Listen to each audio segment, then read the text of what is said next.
Well, it's wonderful to be here, and thank you to Vince and also his team, because we've had a wonderful working relationship with Frost on our brochure and on a number of other projects that we have running. So a great idea to have these events. But I have to begin with an admission. I'm an economist, and maybe a lapsed economist, but an economist nonetheless. That's my training. So I love numbers. I love graphs. I've got no end of numbers, and of course these days everyone's talking about big data. We can't get enough of it, but no one knows what sense we can make of it. We've got all this information, but what does it all mean? And quite clearly, numbers are not what enable us to make judgments. They're certainly an input to our decision-making process, but they don't enable us to make qualitative judgments. We in business schools teach a lot about quantities, but not about qualities.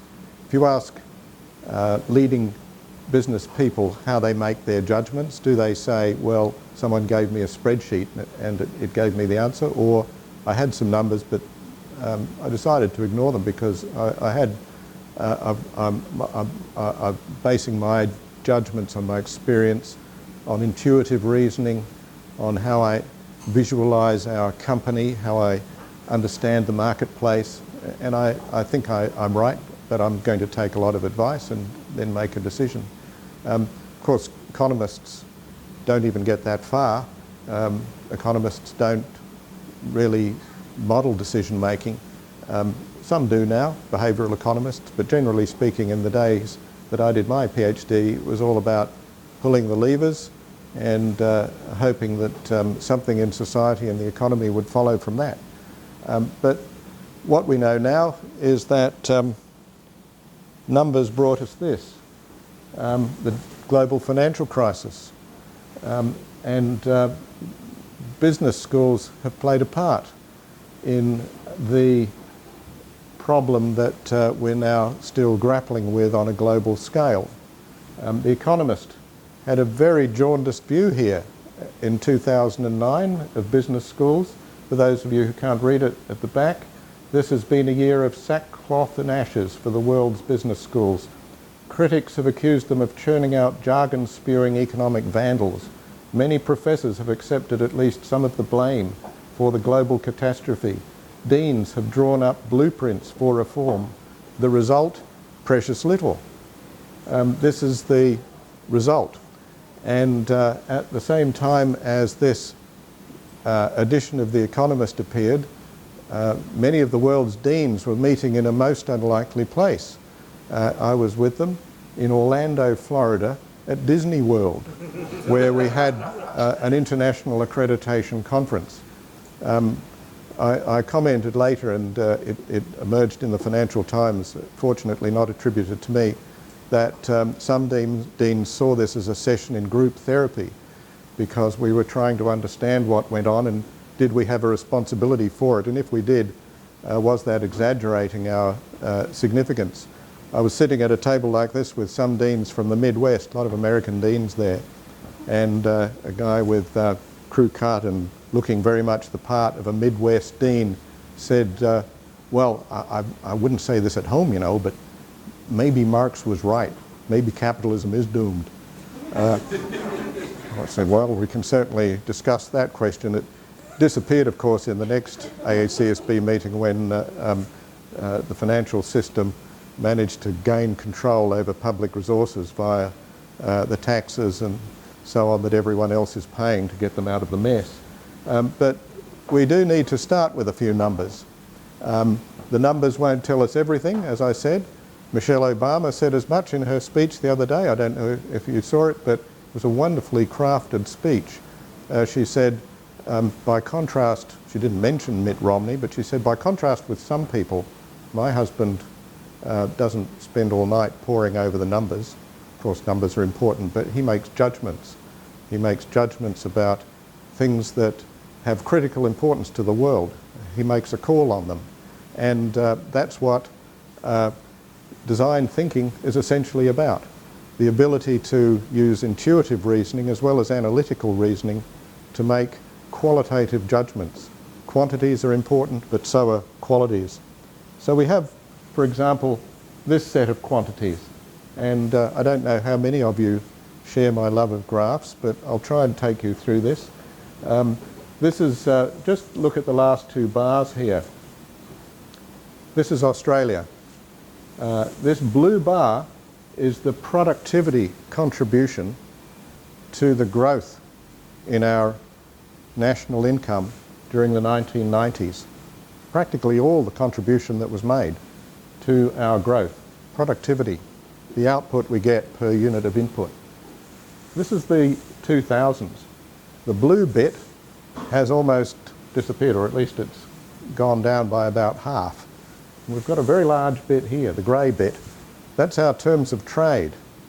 That's essentially the prices China is paying for our commodities. That's a gift from China to us, 15% of our economy. That's why the economy is in pretty good condition despite everything you might hear. But of course, what happens if that disappears? Commodity prices have gone up over the last few years by a multiple of 4, 10, and the result has been massively increased revenues for Australia, a high dollar, which has had its own effect on our trade-exposed industries, manufacturing, education, tourism, but nevertheless, a massive increase in our national income paid for by China. The next stage is all of those investments now being made, which are creating jobs in Port Hedland and other places through construction, are going to be producing a greater quantity of exports. The supply will increase, as it is around the world, and the prices will come down because of also weak demand in China due to the Eurozone crisis and slow growth in America. So that's not going to last. And when the production starts and the construction is over, mining doesn't employ very many people. A lot of it is controlled by robots from Perth. And that's the end of the mining boom, essentially. We'll still be producing goods, we'll still be producing resources for export, but they won't be attracting these high prices. And this terms of trade effect will disappear. And it puts a lot of pressure on Australia to deal with what has become a productivity collapse. We haven't paid much attention to the improvement in our workplaces and organisations. This is what economists don't pay much attention to because they like abstract models. They don't necessarily drill down to the level of workplaces and organisations where decisions are made, where growth is driven by engagement of workforces, by relentless commitment to innovation. And the result is going to be the continuing decline in the competitiveness of our economy overall. What this is showing is essentially competitiveness in the US, Euro area and Australia. An increase in the chart is measuring declining competitiveness. US and Euro area are becoming more competitive. We're becoming dramatically less competitive, and that's the result of our productivity collapse. Part of it is our failure to invest in knowledge. We have one of the lowest proportions of GDP invested in 3 areas of knowledge which are measured by the OECD. Investment in higher education, investment in R&D as a proportion of our gross domestic product, and investment in ICT, which is a kind of input that measures our technological proficiency. These are the Nordic countries. Well, you'd expect those to be up there, but this is Canada, another resources producer similar to ourselves. It's a real challenge for us as an economy to find the resources to invest in our future here. We can't be simply relying on the next commodity boom because there may not be one. The process, the period after this commodity boom is going to be one of rebalancing the economy back to knowledge-intensive industries and services. And if we don't do that, that productivity decline will begin to affect our standard of living here and the future of the Australian economy more generally. And I don't even mention at this point the challenge of sustainability, which is going to be an important element of this. So over the last few years, the government has commissioned a number of reports. This is the innovation report led by Terry Cutler. It made a number of propositions about the nature of innovation these days. It was followed by powering ideas, an agenda for innovation in the 21st century. What these reports were saying was that countries that are doing well without relying necessarily on resources have national innovation systems. We have a lot of fragmented innovation going on. We have a very ingenious country. We have a wellspring of ingenuity and ideas and enthusiasm in our workplaces like this, but it isn't always tapped to good effect. And so we don't have the connections that make innovation work for us as well as it could. And those connections are between government and finance, research and education institutions, and ultimately enterprises and workplaces, which is where productivity is going to happen. Trade contributing to our national income. National income will not be sustained beyond the commodity boom if we don't deal with this. It's a key factor in our productivity performance. Large global companies usually get it, and across the 16 countries surveyed, we find a pretty significant uniformity of high quality management practice in larger companies, and that's understandable because they usually have well-developed management systems, recruitment policies, a lot of mobility across the company. It's in the long tail of small to medium-sized companies where we find the problems, and that's most of Australia, small to medium-sized companies. Another factor is the autonomy of decision-making at the level of the firm. That also contributes to better management, but most importantly of all, it's in the levels of skill and educational attainment, which is not to say that there are not great managers out there without a tertiary education. There obviously are, but the statistical average is that managers with a tertiary education and with the necessary skills are likely to make better managers than those who are not, and thus contribute to our productivity challenge. One further element of this study which is worth bringing into this discussion is when we drill down into those 18 characteristics, where are we falling most behind world best practice? And this has an implication for the topic tonight about designing the future of business. These are the three areas of management. The blue bars are Australian management performance. The red bars are global best practice. And as we drill into those 18 characteristics, the one where Australian management falls most behind world best practice is in this category, instilling a talent mindset, a proxy for innovation.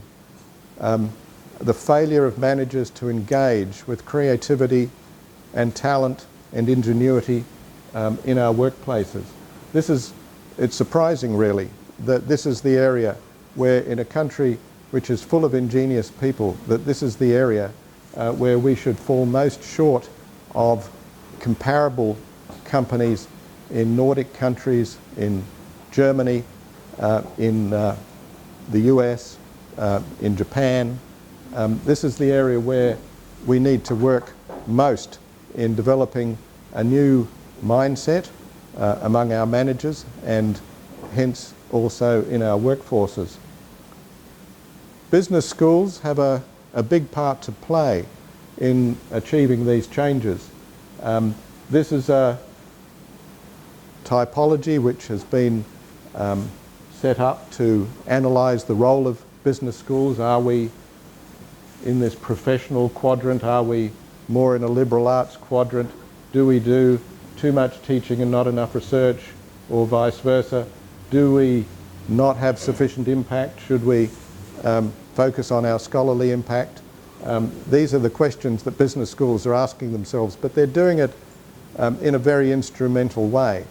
And that's why at the UTS Business School we decided to have a conversation among ourselves, a strategic conversation which was generated by the consultants we brought in, Second Road, who based it on principles of design thinking. A strategic conversation which asked us, what does it mean to be a world-class business school in 5 years, in 10 years' time? It asked the question to many working groups where people were divided up into the voices of experience, the voices of the future, and the voices of design. 3 categories of people which worked out quite well, distributed among the various groups that contributed to this discussion in the context also of a transition to the new building. We didn't know what new building that would be. We had just approval to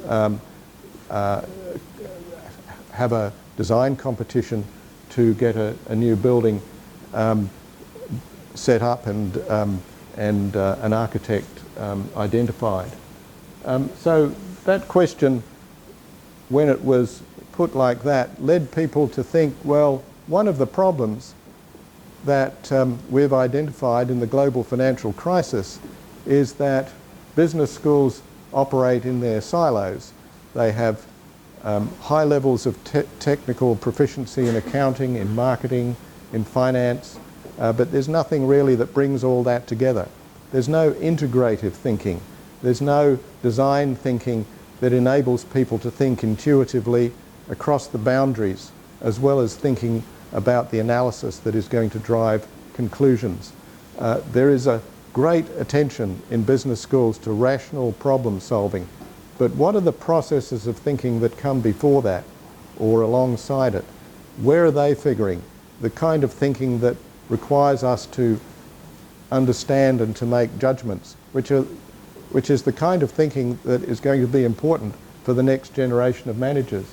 We decided to develop new programs, a new vision for the business school which crossed those boundaries, which introduced integrative thinking into all of our courses, into the undergraduate programs, into the postgraduate programs, into the MBA. We're certainly not there yet, but these are the themes that we're introducing into the business school. And in that context, in thinking about what kind of architect we would like to help us design a building that would exemplify this vision, the name Frank Gehry inevitably crops up. And as it happened, we had in the Second Road team someone who may be here. No, she's not. Maureen Thurston, who said to us when we said, well, you know, wouldn't it be great to have someone like Frank Gehry to design our building? Why didn't you ask me? I'll give him a call on the weekend, see if he's free. And as it happened, he was about to fly to Hong Kong for another building he was doing, and he asked me to provide a statement about this process we were engaged in, and he thought, well, that's very interesting, I'll drop in and pay them a visit. And so that led to the relationship that we've now developed with Gehry Partners, and which has resulted in our extraordinary design and a vision which will express that for our programs. A bit cumbersome, but it has what we're looking for. Knowledge with impact, in other words, not just knowledge for its own sake, knowledge with relevance and impact through integrative thinking that crosses boundaries, that doesn't imprison our business school and our students in a domain specialisation, important though they may be, but allows students to think beyond it for the next generation leaders in a globalising world. It's a vision which we've encompassed in the brochure that Frost has helped us design, and we're very pleased with the outcome. It's the most unusual corporate brochure you're likely to find in a business school, and indeed it's part of a philosophy of the university as a whole. We're possibly the only university in the country who has a a director of creative innovation. And his role is to bring together the creativity, technology and innovation that's bubbling not just within the business school but also out here. This is our creative precinct around Surrey Hills to Pyrmont. There's an enormous amount happening here in Sydney which is only just being recognised. We're beginning to map it, we're beginning to make the connections. It will feed into a brand for the city in the same way that Mayor Bloomberg is doing in New York with his Silicon Alley, in the way that the East End of London is being totally transformed by Greater London Council and the UK government. There was a book a few years ago that you may have seen by Tom Friedman called "The World is Flat," which described a world where people were interconnected, there were no obstacles to trade or mobility, and in which anyone could compete on a level playing field. Well, Richard Florida, the author of Creative Communities, wrote a response to that which he headed rather nicely, "The world is spiky," because it's full of spikes of ingenuity and superior competitive advantage, which is driven by clusters of expertise and clusters of creativity, not unlike what we find here in Sydney. And so the building that we're developing with Geary Partners is designed to be a porous building, one where we have connections both internally and externally. These connections are not just about technology. This is my last graph, but I couldn't help but reveal this to you. This is a survey of 3,500 companies in the US and UK, and it asked a question which no one usually asks. What do companies want from universities? It wanted to know what were the interactions that contributed to innovation for companies between business and universities. And the assumption was, well, they'll say, that companies will say, universities need to be more commercial, more like us. Well, they said the opposite. They said, actually, we don't want universities to be more commercial. We want universities to be more like, well, universities. Technology licensing is down here. Recruitment of students is near the top. But the one that gets top billing here among these companies is something which you probably can't read, but it says informal contacts. Informal contacts in public spaces, in places like this, in cafes. This is what defines the spikes of ingenuity and competitive advantage in the world economy today, in Silicon Valley, around the high-tech companies, but also D School with its focus on design thinking, in Toronto around the Rotman School's Design Works, in Helsinki around Aalto University's Design Factory. This is what's driving innovation today. That's not much about technology. That's all old technology. It's existing technology. It's about design. It's about branding. It's about understanding the marketplace and the customer experience. Design thinking visualizes the customer experience and connects it to the business model. It's about high-performance work and management practices, practices that engage with creative workforces. If we don't understand that in a business school, we won't have a business school any longer. In fact, no one will have one because, as one of the companies in Sydney pointed out to the Sydney business deans at a very interesting forum late last year, most of our executive group don't have business degrees. They're from all over the world, but they don't have business degrees because they have degrees in areas which enable them to think, politics, history, psychology. So that was a worrying comment. If we don't train people to think in our business schools, and that's what large organisations and perhaps small ones in Australia now want, and certainly globally, then business schools are not going to have any more than a limited lifespan. So I think we've understood that. When Frank Geary visited us. Our Vice-Chancellor showed him our site in Ultimo. Some of you may have seen the hole in the ground. It's not one of the most impressive areas of Sydney, and he was very worried. He asked Frank Geary, Mr. Geary, do you like our site? And Frank said, I like the problem. And that's really essentially what our business school is about. We like the problem. This is Dr. Chow Chak Wing, our benefactor, who also liked the problem. He arrived at a very crucial stage in this project when we were trying to sell it to the University Council. You can imagine the University Council. They saw this, and we said, look, we've had to cancel the design competition. We found an American architect who does sketches, and he has a view about business and about buildings. He'd like to do a tree house for us, and he plays around with block models. And this is how he understands what his clients want. Oh, and by the way, it will cost a third more. Who wants to put up your hand for that? Well, to the credit of our University Council, they did. But a big factor, of course, was the interest of Dr. Chow Chak Wing, whose son was studying architecture at UTS and had told him about our enterprise.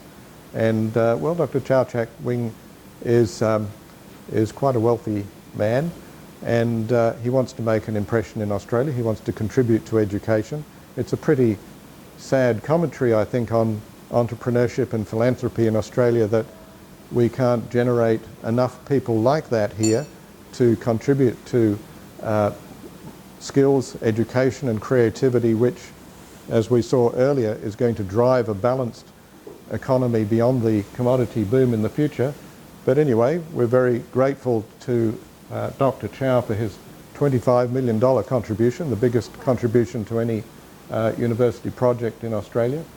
And Frank Geary is able to express the philosophy of this building in architecture, starting with these block models, thinking about the design from the inside out. And this is really what we're trying to do. It's not simply about the outside, which, as we know, will be iconic. I realise you can't all see it. It's in the brochure as well. This is the undulating skin of sandstone brick, as Frank Geary calls it, to connect with Sydney's urban brick heritage. And note that this is a feature of Geary buildings worldwide. He takes his reference points from his environment. So if you go and see the Dancing House in Prague, it takes its reference point from Prague Castle. Well, we don't have anything quite like Prague Castle in Sydney, but we took him on what we call our brick tour of Sydney. And we had a look at, he first wanted to have a look at, contemporary buildings in Sydney. He'd been to Sydney 20 years ago to give a lecture here, in fact in our own Great Hall, about architecture. He was not so well known then. But he said, well, what new contemporary buildings do you have here in Sydney? I said, well, we've got some, I guess we don't have anything particularly outstanding apart from the Opera House, but maybe I'll show you Aurora Place, the Renzo Piano building. That might be of interest. So we went round there and Geary looked at it and he said, that's the same as Renzo did in Berlin. I never do the same building twice. And that's absolutely true. Every building he does is distinctive. He wanted to have then a look at the building styles as they're developed historically in Sydney, and that inevitably took us to Hyde Park Barracks, to Martin Place, to look at the sandstone. We can't afford real sandstone, so we've got this sandstone brick that will be built individually, brick by brick, not a facade brought in from a factory. Been rather challenging for the construction groups bidding for the project. And on the other side, these glass shards, with a big emphasis on the internal, which is where the vision is realised in practice. The vision of integrative thinking is realised in internal interaction through horizontal sight lines, through collaborative spaces, through collaboration and sight lines in stairwells.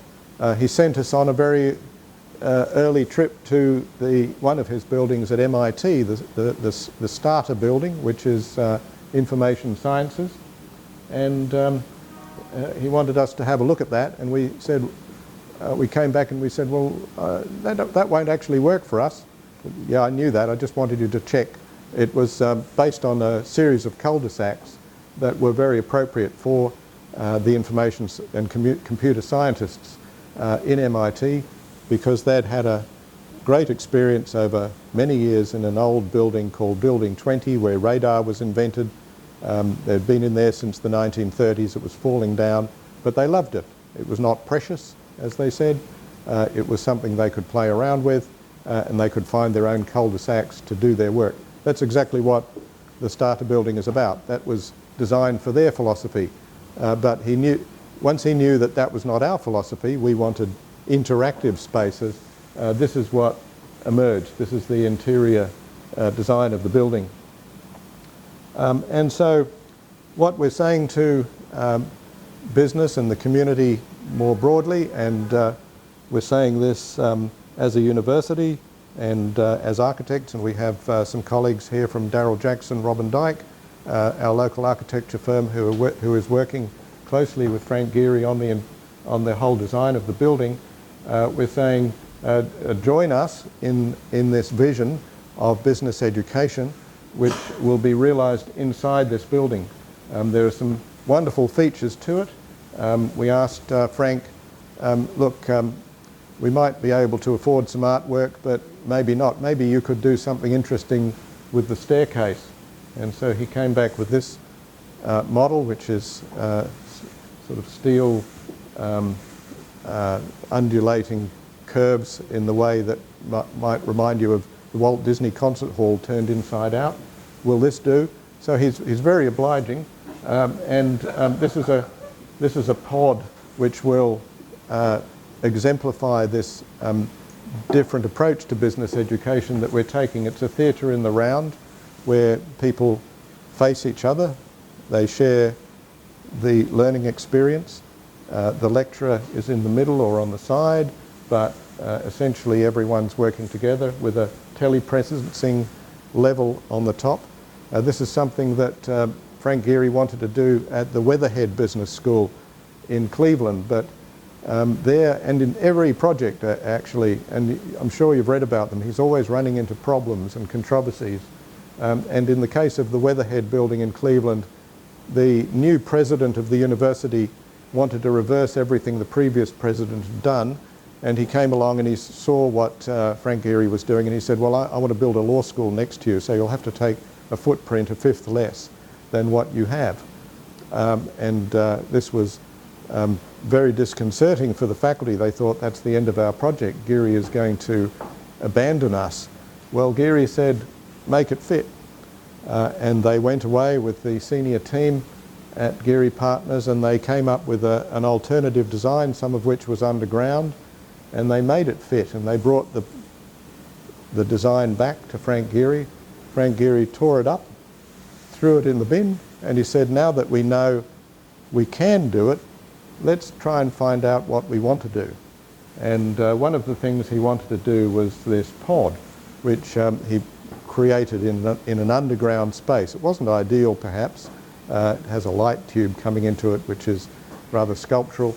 But nevertheless, I said, well, you wanted to put the pod in the public space in Weatherhead. That's what you can now do here for the UTS Business School. So we have it, and that's a cafeteria space. And finally, the hole in the ground, we hope, will be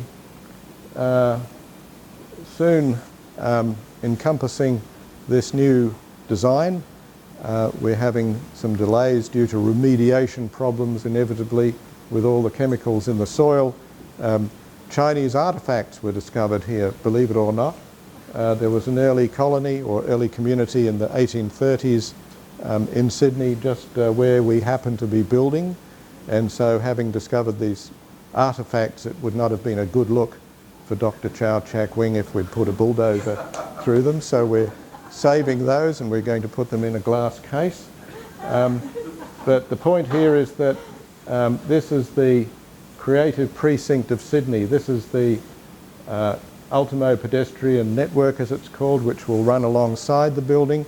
You might know the railway bridge on Ultimo Road. That will become part of this pedestrian precinct, which will stretch now from really from Central Railway to Darling Harbour. It will become part of the whole immense South Darling Harbour development. That's 20 hectares. It's mojo. We look enviously at the commitment to arts, culture, creativity, the sciences, technology in Melbourne with their investments in similar types of innovation experiences and creative communities.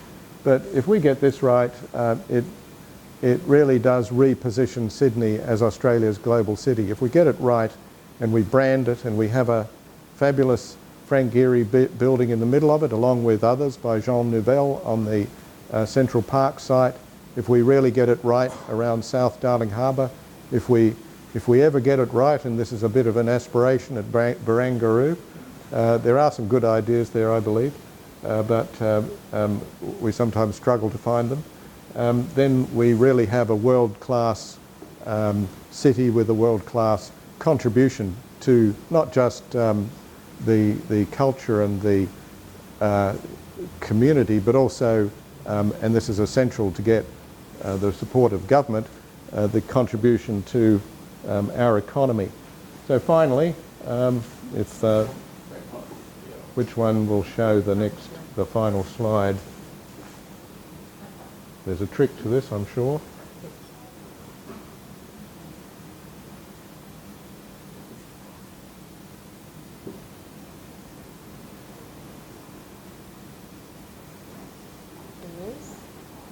Well, if it's not going to appear, it's no great loss.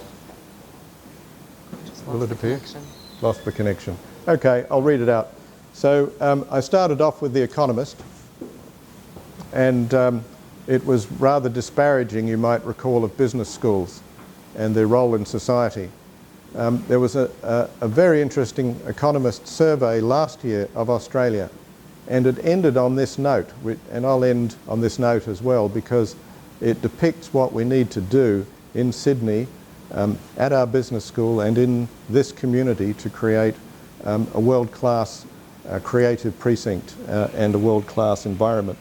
The comment was, open, dynamic and creative societies are created by the alchemy of artists, entrepreneurs, philanthropists, civic institutions and governments coming together in the right combination at the right moment. And for Australia, this is surely such a moment.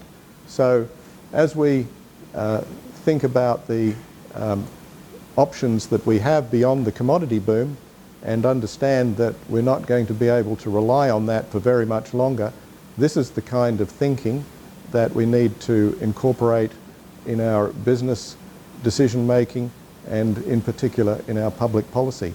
I'm very happy to have any comments or questions.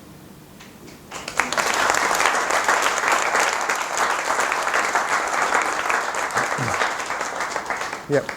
So, Roy, obviously a massive fan. I think you're doing some amazing things. Very awesome to have Frank Gehry design a building in Sydney. So, congratulations, big coup. I guess you've spoken about trying to create a melting pot of a lot of different disciplines to create the unexpected, right? So you've spoken a lot about the pots that you're creating. I'm interested if you talk a bit about the ingredients you're going to put in the pot, so namely the people, the people who are going to teach these new students about integrated thinking, and also how you're going to mix all these things together. How are you going to create the right conditions to create some unexpected, interesting flavors of this? Good question.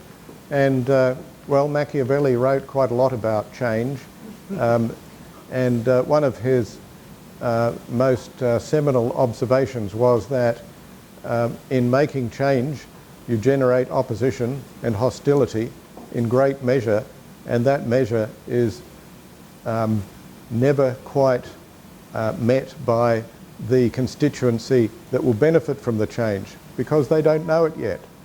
And how do you make that transition to the point where the constituency that benefits from change grasps the point and can take the momentum forward and marginalise those who resist it? Well, fortunately at UTS we have very few resistors.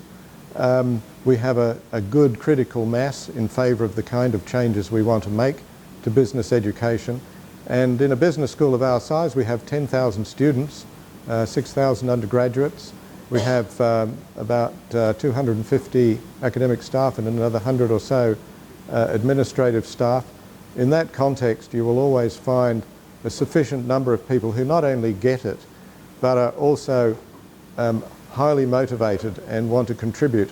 And so in coming to these conclusions, especially looking at similar exercises around the world and the role of D School at Stanford and Design Works and Design Factory at Alto, I thought, well, how are we going to get something like that here? And the next time I looked, it was already there, because some of our younger faculty members had thought, well, we've got an opportunity to do what we've always wanted to do. I think we've got permission. And they went ahead and they created our ULab, which is featured in the brochure. And the ULab is, it's been in a couple of places so far. It was started off in a warehouse in Chippendale.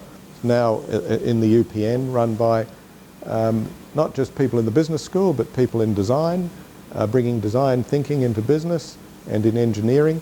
And I should just say about design thinking as well, and the mix that you refer to, I came to it by a quite unusual angle, and it was in the context of a review I did for the government on the textiles, clothing and footwear industries.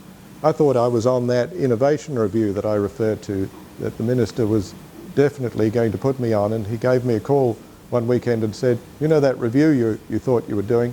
Well, I've got a different one for you. It's the textile, clothing and footwear industries. So I said, well, is that before or after I slit my throat? But in fact, it was the most rewarding experience that an academic could have, in my opinion.